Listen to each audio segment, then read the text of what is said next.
Today we're going to talk about children with alopecia areata. Alopecia areata can present in patches or it can present diffusely, which means it's all over shedding, there's not patches. So sometimes it's a little bit difficult to diagnose because most GPs recognize alopecia areata as patches. So it's important, if your child does have hair loss, that you do see a specialist, whether it's a trichologist or a dermatologist, to get a diagnosis on what your child does have. Now, if your child has alopecia areata, you can try natural alternatives. Sometimes you do nothing and it will recover. You may try natural, and if that doesn't work, you would go to medication. Some people opt just to go straight to medication, and none of those decisions are wrong. It's what feels comfortable for you as a family and as a parent, because you've kind of got to make those choices for your children. So generally the first point of call is steroid injections, steroid cream,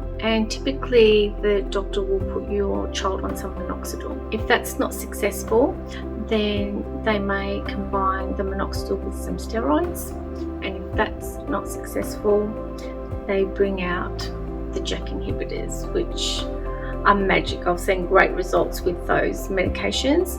Now there's also support through the AAAF, that's the Alopecia Areata Australia Foundation, particularly for parents, because parents can be quite traumatized and not know how to handle this. You're worried about your child being teased at school and you're very distressed. So they have a great support system there. They have brochures that you can print off, so you can have for the school to give to the school, so they have an understanding of alopecia areata. There's a parents pack, there's a teenage pack.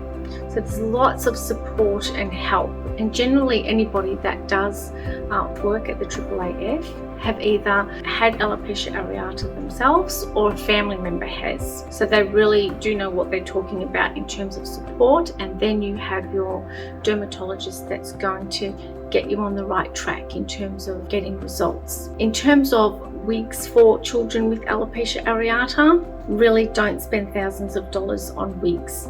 The children tend not to wear them. So it's more us as a parent that think, oh, let's give them a wig and make them feel normal. They can't play in it, and they're really not thinking about it in the same way that you're thinking about it. So try and listen to your child and don't force that on your child. They'll probably just be happy with a hat or not wearing anything. It really does depend on their age. Again, the AAAF will help you with all those age levels, toddlers through to teenagers, and adult support as well.